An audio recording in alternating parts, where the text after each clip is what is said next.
Hello दोस्तों, कैसे हैं आप सब। दोस्तों, आज हम बात करेंगे जन्माष्टमी व्रत कथा की। जन्माष्टमी की पौराणिक कहानी सुनेंगे। दोस्तों चलिए शुरू करते हैं। हिंदू धर्म के में जन्माष्टमी पर्व का विशेष महत्व होता है। दोस्तों, यह पाव भगवान श्री कृष्ण को समर्पित है।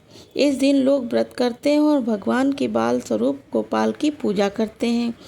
शास्त्रों के अनुसार भद्रावत या कृष्ण पक्ष की अष्टमी तिथि को रोहिणी नक्षत्र में भगवान कृष्ण का जन्म हुआ था। दोस्तों, जन्माष्टमी के दिन लोग बाल कृष्ण की पूजा अर्चना करते हैं। पूजा के दौरान कृष्ण जी की जन्म कथा सुना भी फलदायी होता है।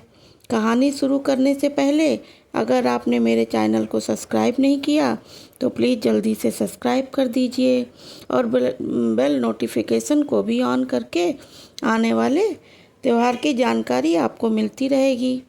तो चलिए कहानी शुरू करते हैं। द्वापर युग में भोजवंशी राजा उग्रसेन का मथुरा में शासन हुआ करता था। वे बड़े ही दयावान राजा थे और प्रजा भी उनका आधार थी। लेकिन उनका पुत्र कंस बहुत ही अत्याचारी था और प्रजा को आए दिन कष्ट देता रहता था।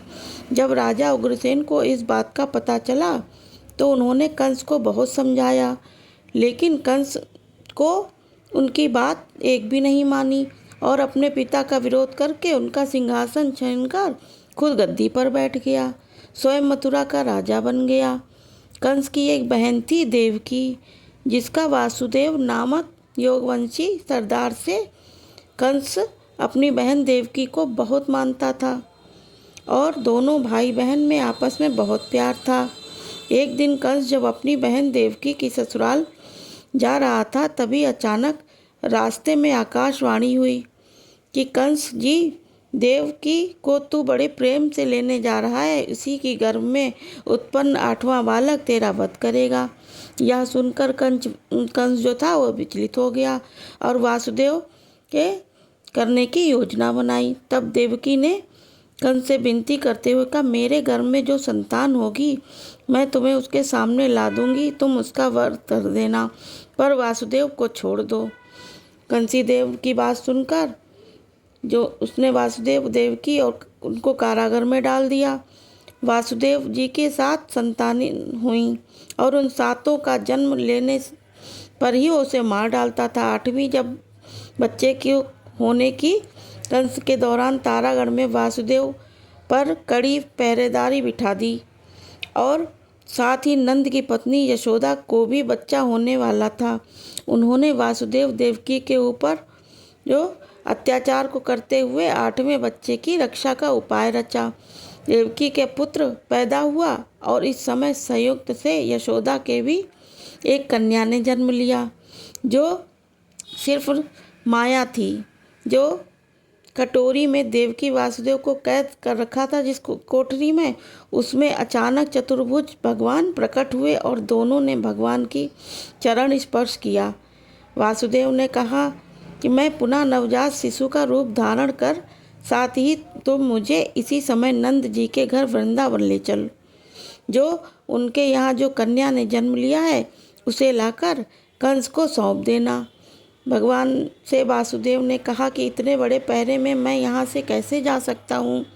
तो भगवान ने कहा, तुम चिंता मत करो, जागते पहरेदार सो जाएंगे, सारे घर के दरवाजे अपने आप खुल जाएंगे और यमुना नदी तुमको जाने का मार्ग खुद दे देगी। तुम आराम से वृंदावन नंद जी के घर पहुँचो।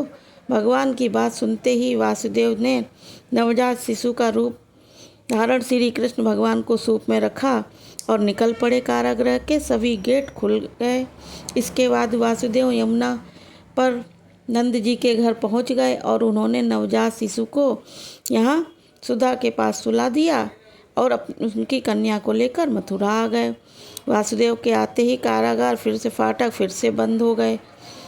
वासुदेव को बच्चा पैदा होने वाले की सूचना सुनकर सैनिकों ने कंस को तुरंत बंदीगृह पहुंचकर उसे एक नवजात कन्या को देखा।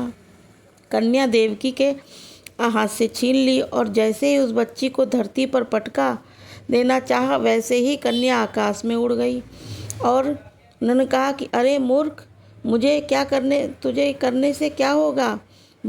तुझे मारने वाला तो वृंदावन पहुंच चुका है, तुझे दंड देगा। कंस ने कई बार भगवान श्री कृष्ण को मान करने की कोशिश की, लेकिन मैं नाकाम रहा। जब भगवान श्री कृष्ण युवा हुए तो उन्होंने कान सिंह युद्ध किया और उन्होंने अपने मामा कंस का वध कर दिया। उन्होंने श्री कृष्ण हम सब पर अपनी कृपा बनाए रखना। वो सब लोग कृष्ण भगवान की जय जय हमारे करने लगे। अंत में वीडियो तक बने रहने पर आपका बहुत बहुत धन्यवाद। Thank you. हो सके तो चैनल को सब्सक्राइब कर दीजिएगा। Okay, bye bye.